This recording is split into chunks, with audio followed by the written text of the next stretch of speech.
This is John Majori with Majori on Bowie, and this is the Majori on Bowie YouTube channel, where I have a new interview every week that always has something to do with David Bowie. And for daily content, visit the blog at www.majorionbowie.com, where I have new content updated every single day that almost always has something to do with David Bowie.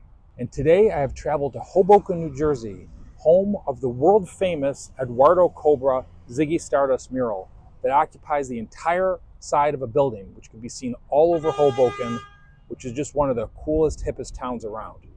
But I'm not here for the mural. I'm here to interview Cyndi Dawson and Henry Seiz of the Cynz, who have just released a new single. It's a cover of David Bowie's mid-60s song, Can't Help Thinking About Me. It's the lead-off single of Jem Records' David Bowie tribute album. So I'm going to step inside and meet Cyndi and Henry. Henry Seiz, Cyndi Dawson, the Cynz. Hello. Hi. Thank you so much for joining me today. Very happy to be here. So the Cynz have been in existence for 16 years? 16 years. And is that right? And your new single is a Bowie cover. Yes. So tell us about that. Okay, I'll let you start. Well, when the label decided that they wanted to do a collection of Bowie tracks by all the different artists on the label. And the label is? Jem Records. Yeah. And we were thinking, because the Bowie catalog is so vast, where do you begin? Where do you start? What should we do? What could we put a good spin on? Because we just didn't want to do like a note for note cover of the song. We wanted to do it in a way where we could put our own sort of spin, our own little fingerprint on.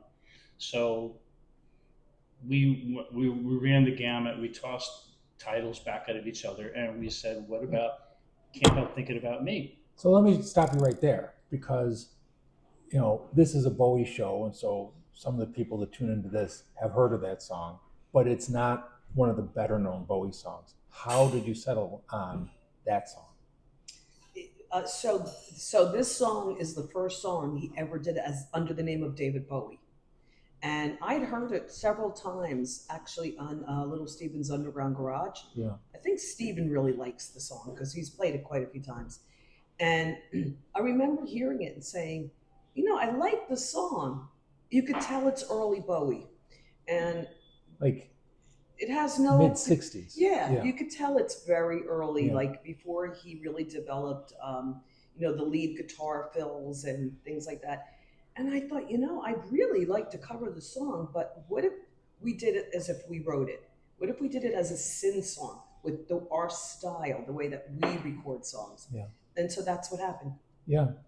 So it's the lead-off single for this album. It is not the number one song on the album that starts the album. No, but he's saying it's the first one released. That was released. Yes. Yeah. And I haven't heard the rest of the album, but I noticed that all of the other songs are more familiar. Yeah. And so, first of all, did you have a say in that? Yeah, we got to pick. As a matter of fact, I immediately said to our label president, Marty Scott, hold that song for us. Yeah. I don't want anybody else to take it, so that's what we're doing. Yeah. So I knew immediately what I wanted to do. Yeah. And I thought the chances of us actually being able to do the song would have been better if we took a song that we kind of felt was like off the beaten track, so to speak, in terms of Bowie's catalog. Yeah. It's an odd little song when you think about it. When you go back and you listen to it, it's got its little rough edges and rough corners, and it's not like it's not the type of material that he would be known for. I mean, of course, he was a man of many faces, but it was just sort of, there was something odd about the number, I thought. Yeah, it's which made it more of a challenge, I thought. Yeah. For us to do. So I want to ask you about how you arranged it differently than he did, and I'm a huge David Bowie fan, and this is his early 1967, I think, version of the song. It's pleasant enough, but it's like you're saying, if he stopped there, I don't think we would know who David Bowie was. No, right? He wasn't doing very well as Davy Jones either. Yeah. I think that our approach to the song was, first of all, to rock it up. Mm-hmm. But an interesting thing is the key, right? That you had to change the key it's in because for my voice. Yeah. So if I go down too low, and I call it my masculine voice, I have a tendency when I sing very low to go into an ugly territory for me. And so well, you can explain that more musically because he's the musician in the Well, I band. think you're doing a fine job. We raised the key to better suit Cindy's voice. That's where one of the main changes from the original Yeah. occur. And then I do kind of a more of a lead solo than appears in the original song. I think there is a lead solo in that song. Yeah, the way he does it. I don't think there even really is Yeah. one. But I came up with something that I thought might be good for the version that we were laying down, and it turns out it worked out very well. Yeah.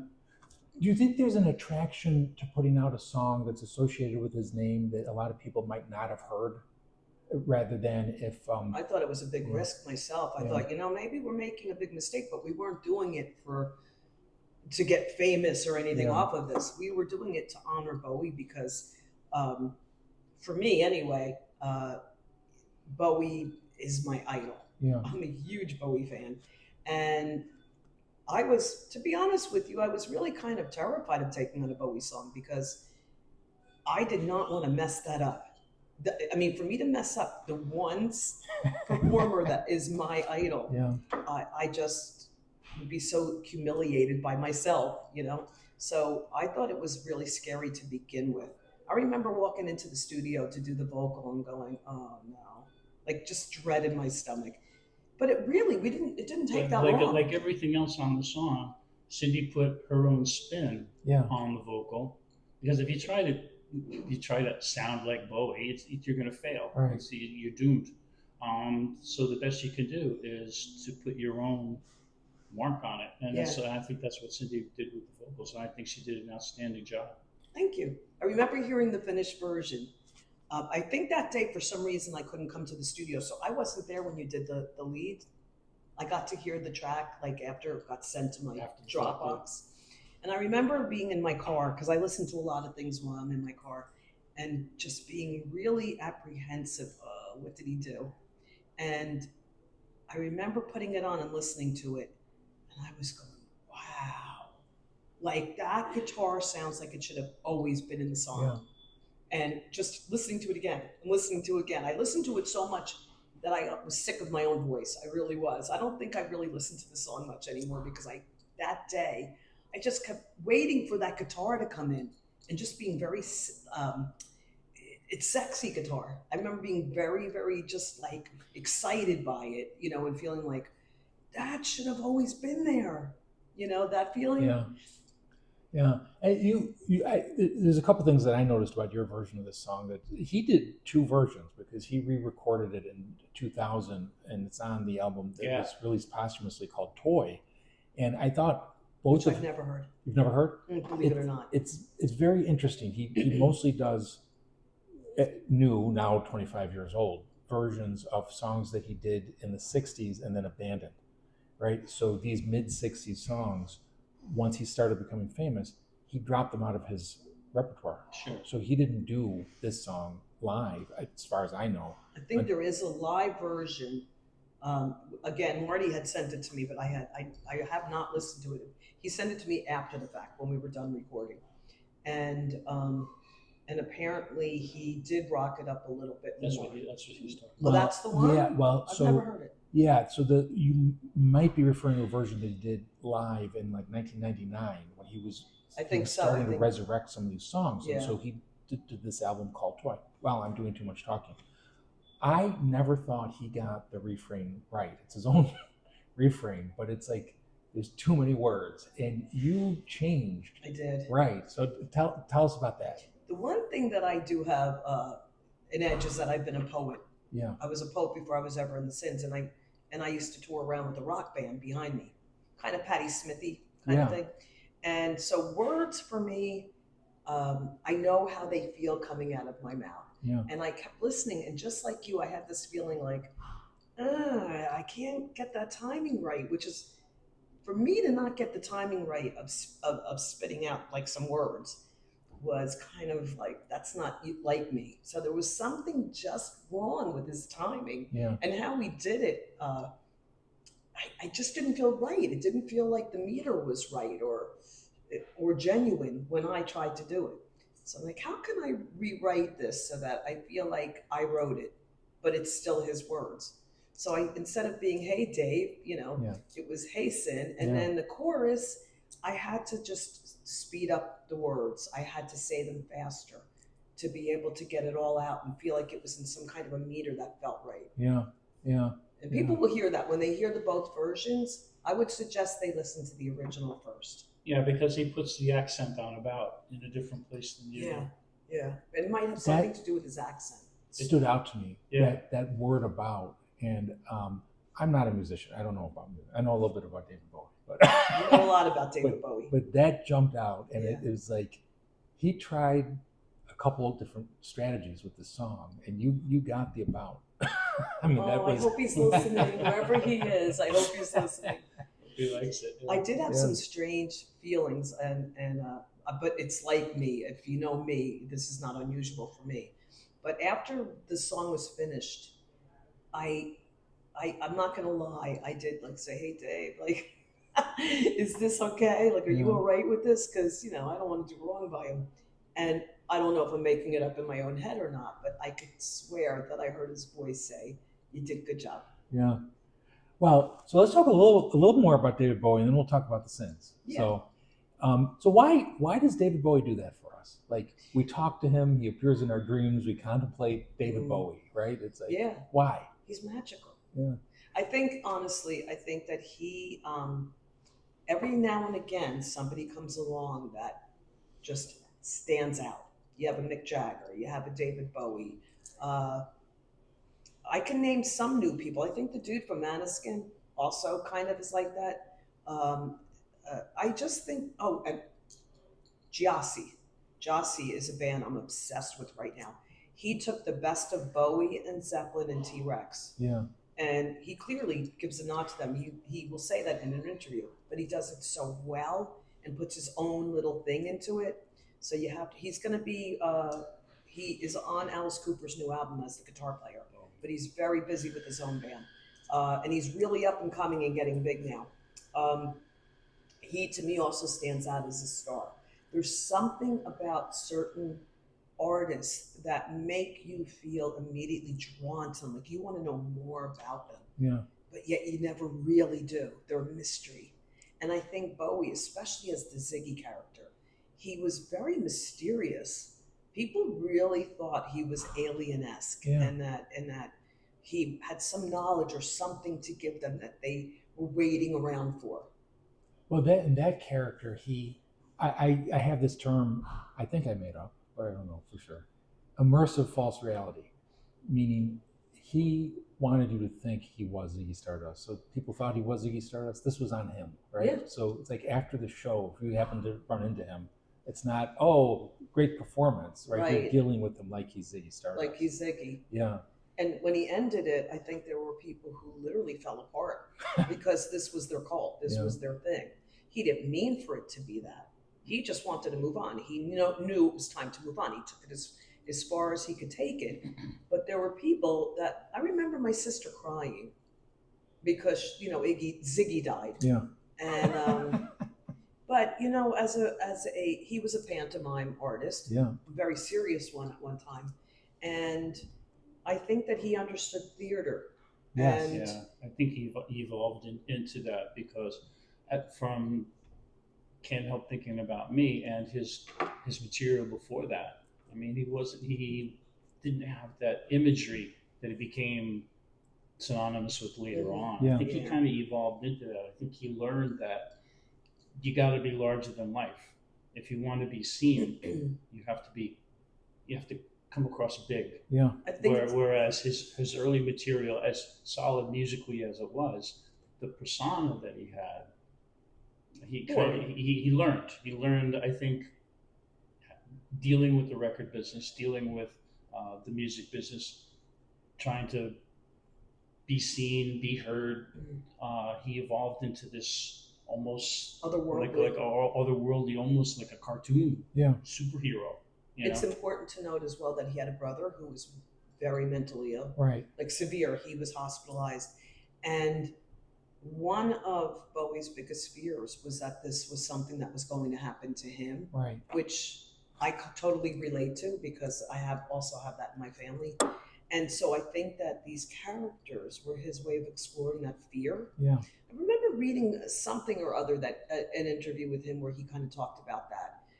And he said it was the only way to stop himself from his fear of going into madness, because The different characters. Different characters. And through those characters, he could explore the craziness that he has thought in his thoughts without actually crossing that line into that craziness. So I think some of these characters were developed to try to explore and understand his own brother. Yeah. So there's some of what you're talking about, it has to do with his presentation. And, when you're putting your act out there, how much of that is deliberate? How much of that is, literally choreographed, but also, the idea of, are you performing in character? Are you anticipating how you look? How much of that is planned and how much of it is just you're getting up on stage and playing? I think a lot of that goes from what we would like to see when we go see a group. Yeah. There's people who go to see an act strictly for the musicianship, strictly just to see them stand there and play. And then there are others who go there to see, to be entertained. Yeah. That's the long and short of it, I think. To see something happening, to see somebody moving around, to see the band members interacting with each other, having a good time. Yeah. That's like a show. Like a show. That's what I would like to go see. I think the fantasy part of it is not just for the audience. I get up on the stage and I get down on the ground and I writhe and roll and whatever it is I do. Would I do that in my everyday life walking down the street? No. Yeah. I'd like to sometimes, but I don't, because I have constraint.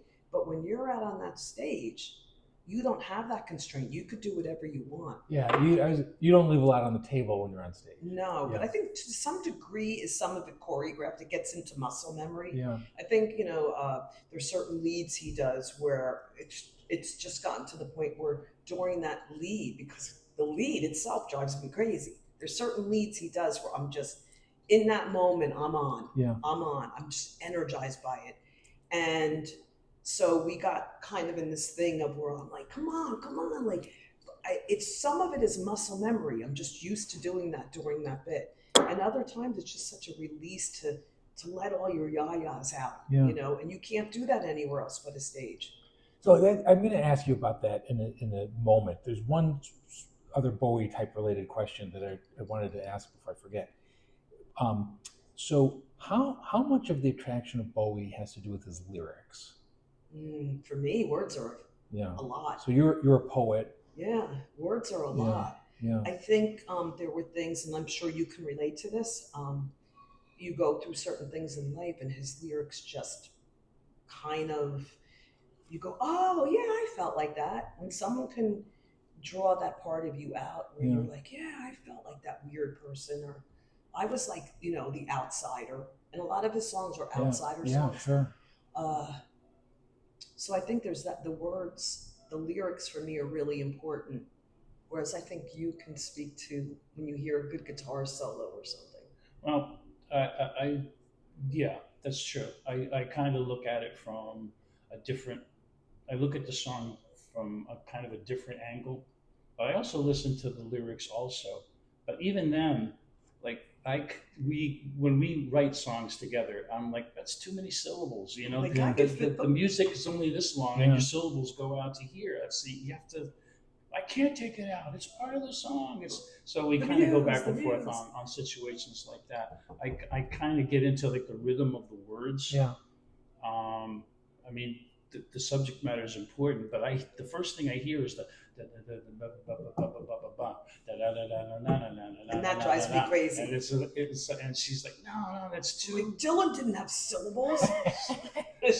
So I'm shining a little bit of light onto our process. our process. I'm going to ask you more about your process and songwriting in general.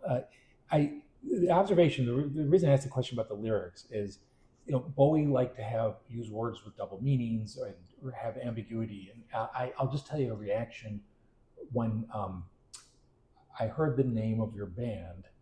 In my mind, I'm thinking Sins, Everyone. right? And it's Cynz. Yeah. Right. And I thought, I don't know how, I mean, you're a poet, you work with words, you probably were very conscious of this, but just think about how much information is being conveyed in one word, right? Words are powerful. Yeah. They have an energy, sounds have an energy. When we were coming up with names for the band, we sat in this pub and we were writing on napkins. We came up with some real funny things. We were hysterical, actually, some of the names that we came up with. But for some reason, I'm like, well, what if we put our names together? And I thought, C-Y-N, Cyn. Oh, we'll use the Z from your last name, Cynz. The problem is when people go to Google us, they always go S-I-N-S, and I tried to find you other guys, things. and it was another band. Yeah. But it just worked for us because it did have that. And then coming up with album titles like Five Mortal Sins, the original Cynz.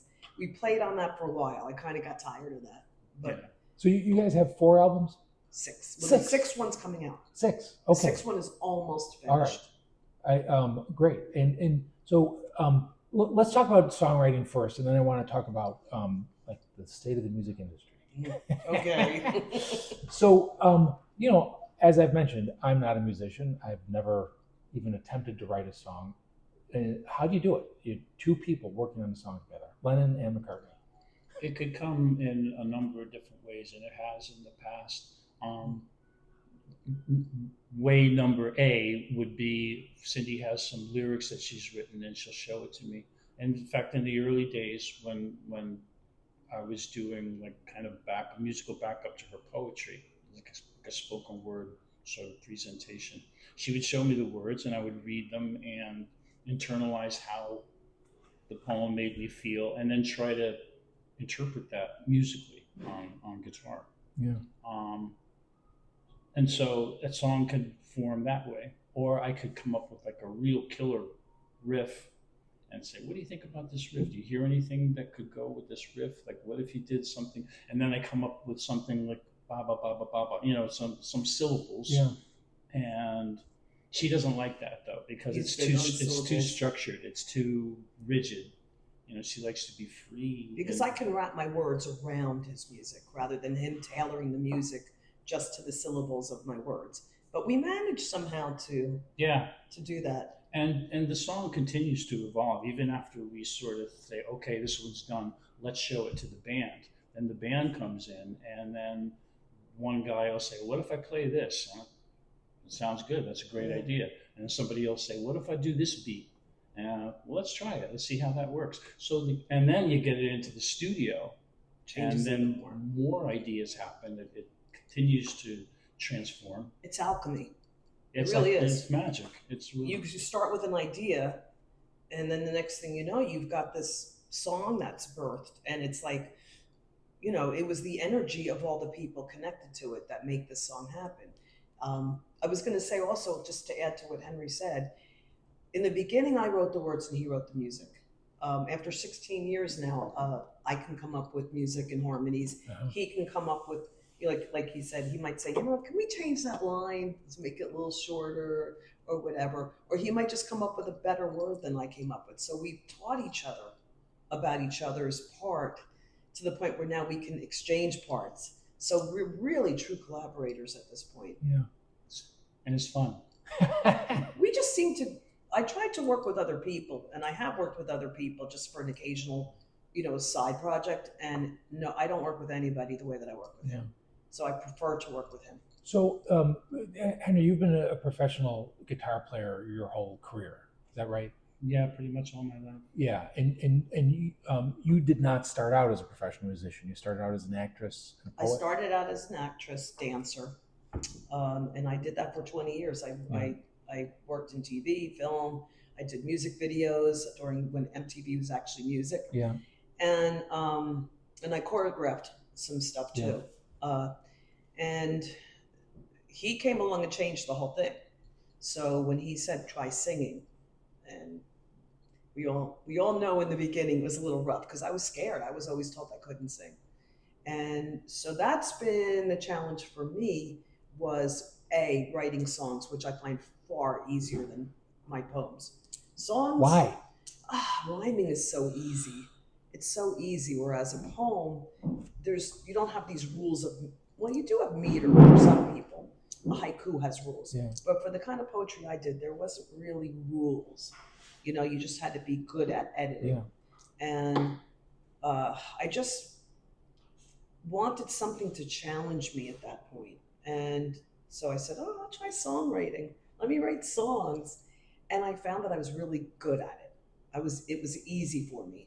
I would take a lot of poems that I wrote as well and just take ideas from those poems and pieces from those poems and then create them, again into some kind of a song structure, which was really good for me to work that way. But the biggest thing that's come out of this band for me is all I've learned about the recording process. I don't play an instrument, but I've learned about how he plays his instrument. And so I've been able to come up with musical ideas, even in the recording studio, which for me has been the most fun of this whole thing. Yeah. Is the Cynz in its truest form in the studio, on stage, in wherever it is that you write? Where does the Cynz exist? Live. I'm going to agree with him. Yeah. I think people who hear our stuff online, they may very well like it. I hope that they do. But I think seeing us live is an experience. People come out blown away because of the energy. It's the energy that they get off on. Yeah. And you guys formed as a band in 2010? 2010, yeah. Okay. So, and you've both been involved with the industry before that.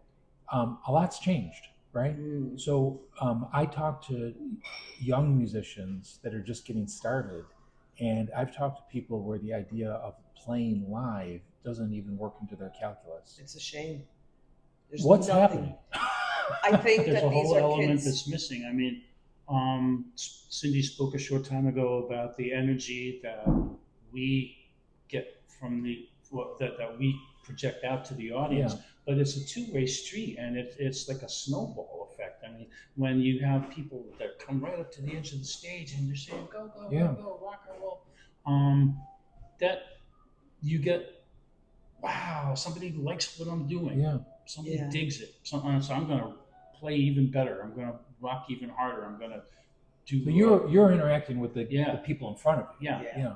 So it's like a yin yang almost. We give energy, we get energy, and it keeps on going back and forth. And if you don't play live, you're never going to experience you that. miss it. Where are you going to get that? Where are you going to get that from? Do you remember the first time we went to Sweden?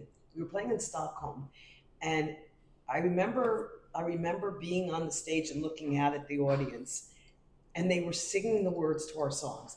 I have to say that was the definitive moment when I just went, and they were like, play, and they knew all the names of the songs, so they were like suggesting what songs we should play. And then you'd start a song, and they were all like, in Europe they bounce. In America it's like, but in Europe the whole floor is bouncing. And I remember looking out and just thinking, this has to be the best moment of my band life, because they knew the words to our songs, and this was a different country. And I think if you don't play live, you'll never experience these moments. Yeah. You have to reach other people. Maybe personally. there's other rewards out there, I'm sure, but I would, if we didn't play live, I would really miss that. Yeah. I've, for people who've been doing this longer than the new people, I'm asking the question in a bad way. The idea of actually connecting with people, like you play as often as you can, and that's how people learn who you are.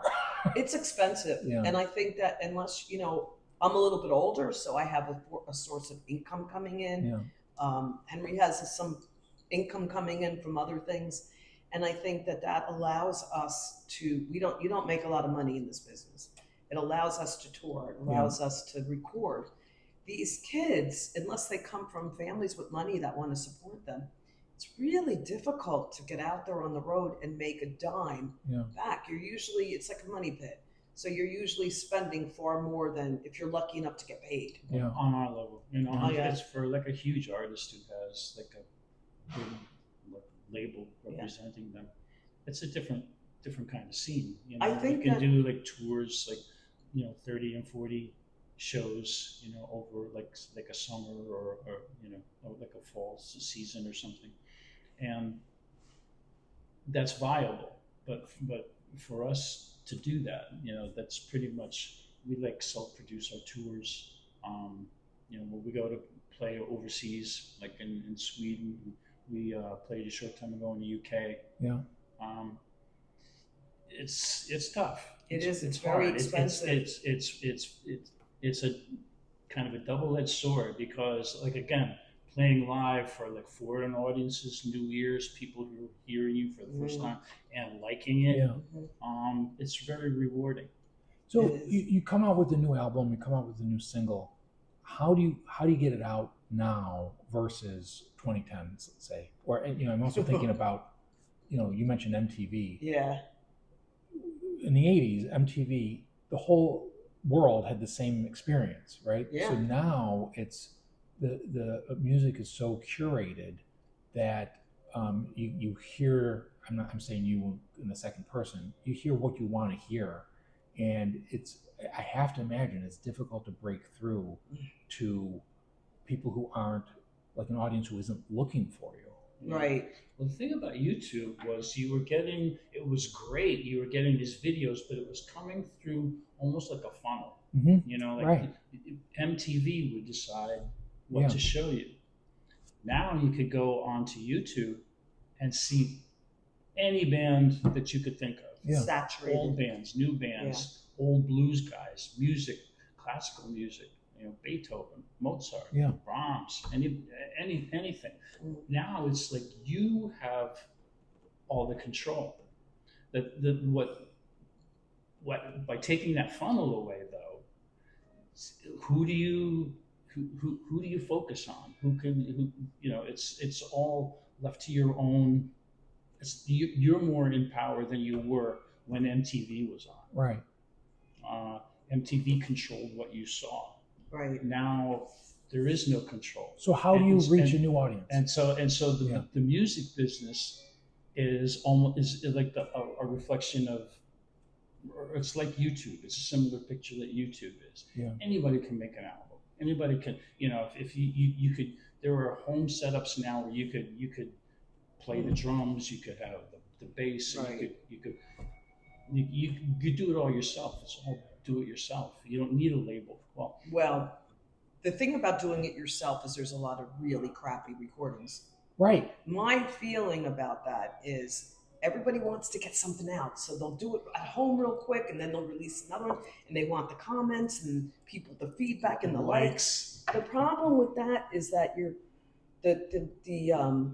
the standard that people accept now, a home recording that you really don't know the software all that well, or you're using a drum machine or whatever. The standard between that and a quality recording that's really done well, the lines are blurred. So I hate to say in our day, but we would say, wow, like we'd get a record album and you'd go, oh, look at that guitars, the drums are crisp and clean and the guitar is, whoa, it's wailing. Now you get this muddied recording, and we're supposed to accept that as that's good enough. Yeah. And I think the thing that's saving us right now, and this is the one way that as a band you could still not make it big, but radio is everything. And still, radio is everything, because when you do a show and you get, let's just say that you got a good show, you've got 200 to 300 people, and these days that's a good show. You will have that amount of people hearing you. But when you're on the radio, some of these stations go around the world. So the DJs get you out to thousands that you might not have had at your shows, just logistically or whatever. Or you can't afford to tour, but if you can get on the radio. And we were really super lucky we got on the radio early on, but then since signing with Jem, it's even gotten better. And that's how, I don't know, it's the radio saturated now because there's so many good bands, which is a good thing. You have a lot of young bands coming up now that are really playing real instruments again. And I just hope that rock and roll, these young kids coming up, keep it going, because it's that generation that's going to keep it going. But they're discovering David Bowie. They're discovering their parents' albums that, they're now listening to those albums, and they're loving Zeppelin. They're loving T-Rex and Iggy Pop and Stooges and things like that. And that's a good thing. Yeah. Well, it's good. It's good for us, right? I think it's the only thing that's going to keep rock and roll alive, because rock and roll almost went dead. It almost went dead, and now it's making a comeback. I was just trying to think of a sort of a delicate way to ask this, because I listen to rock music. You guys, the description that I hear of your sound most is that you sound like you come out of CBGBs. Yeah. Right. And you mentioned Patti Smith, and when I hear you, I hear like Patti Smith. I hear kind of like almost like a Sex Pistols type of attitude. Ooh. And we mentioned Iggy Pop. It's like I think of Iggy Pop. But if instead of those guys, if you want to hear something like fast and energetic, then you listen to the Cynz. So that's supposed to be funny. Because I actually love that. I remember reading that in your review of the song, and I really, really liked that. Yeah. I was a very young girl when my girlfriend's older sister had the album Horses. Yes. And she said, my sister said, we have to listen to this. Now, I wanted to listen to it because the guy on the back of the cover was really cute. Yeah. That would be Ivan Kraut, who later became a good friend of mine, which is so crazy. That's another story. But actually, Ivan blurbed my poetry book that I have out. Yeah. So that was amazing to me. But I'm sorry to interrupt, but in preparation for this, I was trying to listen to as much Cynz as I could, and I'm like, she sounds like Horses. I mean, that's the album that I was thinking. I was in adolescence when that album came out, and so you can imagine. I said, that's what I want to do. Yeah. And then I ended up doing that. Tony Shanahan, who plays bass for the Patti Smith group, is going to be on our new album. Really? Wow. He played on as a guest on one of the songs. Yeah. I think the most important thing that people should know, if you're going to do something, if you're a young band and you're just starting out, don't be in such a hurry to put out material unless it's really good and you've done it the proper way. I know everybody just wants to get something out. You want to be heard. But if you're young and you still have a lot of time left to do this, and you could do this now, today rock and roll, you could be 80 and still doing it.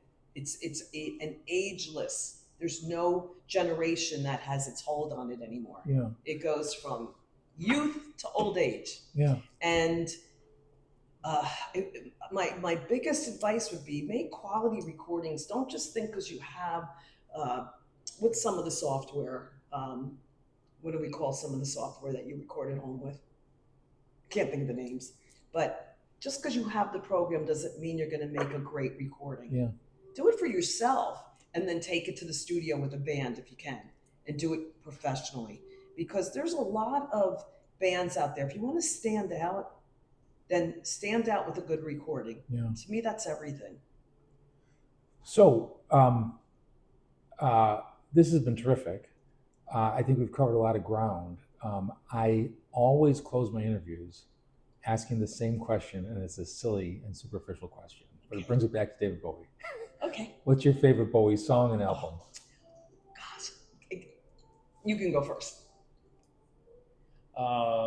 Life on Mars on Hunky Dory. Yeah.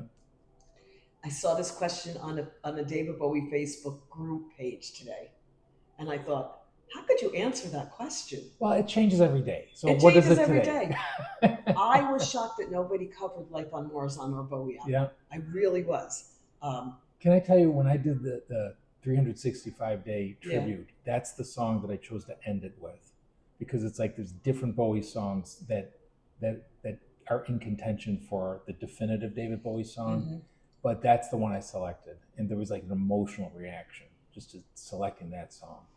I have so many David Bowie favorite songs because they're all my favorite songs because he can't do any wrong. But believe it or not, the Black White album. So here's Black Tie White Noise. Yes, Black Tie White Noise. Sorry. Yeah. James Farber used to write an article for the New York Daily News. I actually have a picture of it that I will send you. And that album just came out and he reviewed it. Sorry, James Farber, because he'll probably listen to this. He wrote this scathing review about this album. And I thought it was one of Bowie's best albums because it was so different, and it had a lot of angst about his brother's mental illness and just things that he had never really covered before. Yeah. And that song Jump. Yes. Well, I wrote back my own response and they published it in the paper under, you got to read it. It's really So is that your song? I think that's one of my favorite songs. Jump, they say. Yeah, I think that's one of my favorite songs. Well, I asked this question and no one has ever offered that song as their favorite, so that's good. I like a lot of his more obscure things. Life on Mars. It's like that's low hanging fruit, right? It's I think everybody, if asked that question, that would come up in the conversation. Yeah. So we know that that's definitely one of them. But it's like saying what's your favorite Stones song or what's your favorite Beatles song. When a catalog is that vast and they're that good, it's very hard to come up with. There's so much. 5 years is probably one of my favorites. Yeah.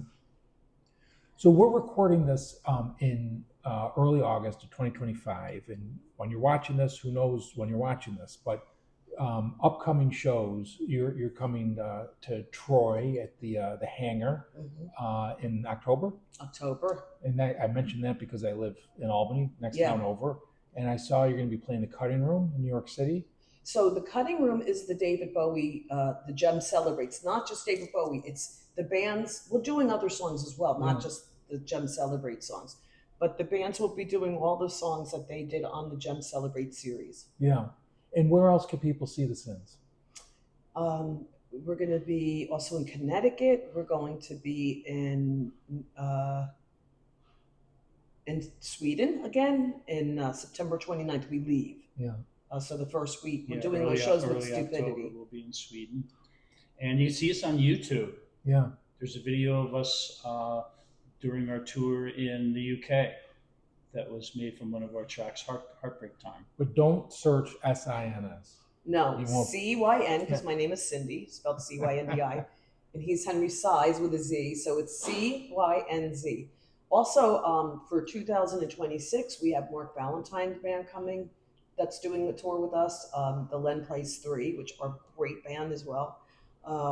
Slam Denistas from California, from LA. We played with them in LA, and they're returning to New York to do some shows with us as well. So, and September 20th, we're playing with Palmyra Del Ran and another great band we played with in LA called the Glimmer Stars. So that's going to be a great show, Parkside, New York City. Great. So lots of opportunities to see the Cynz. Yeah. Listen to them on YouTube or watch them on YouTube to get into the mood, and then go to the concert and new album coming out. That's right. But probably by the time you're watching this, the David Bowie tribute album will be out. Oh yeah, you can order it as a pre-order right now on Amazon. Yeah, Jem Records, and really looking forward to it. So you got CD and vinyl. The vinyl is gold vinyl. Gold vinyl. Gold vinyl. Wow. Yeah. So Henry, Cyndi, thank you. Thank you very much. Thank you very much. Thinking about me, can't help thinking